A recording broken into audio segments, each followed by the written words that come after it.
सकाळ सकाळी बाबांचं दर्शन घेतलं आणि मंदिरासमोर रांगोळी काढायला घेतली. मास्तर काकांच्या स्किल्सला तर तोडच नाही.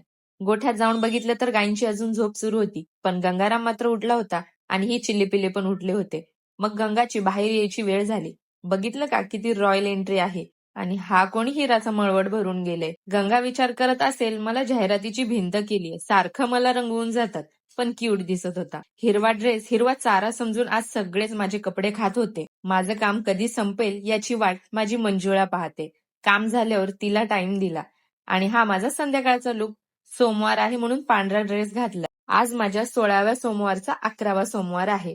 महादेवाची पूजा केली आणि मग आले धनेश्वरला. आज मंदिरात दिवे लावायचे आहेत. दिवे घेतले, वात आणि तेल त्यात टाकलं आणि घेतले दिवे लावायला. नरकासूर नावाचा राक्षस लोकांना खूप त्रास देत होता. भगवान श्रीकृष्ण आणि सत्यभामाने त्याचा वध केला. त्याच्या मृत्यूनंतर लोकांनी आनंद व्यक्त केला आणि घराघरात तेलाचे दिवे लावून प्रकाशोत्सव केला. हीच दिवाळीची सुरुवात मानली जाते. आणि हे मंदिरातले काही खास व्यक्तिमत्वे. मंदिर त्या दिव्यांनी खूप छान सजलेलं होतं. गाभाऱ्यात तर यांनी जागा बुक केलीये. मग नगारा सुरू झाला आणि आरती चालू झाली.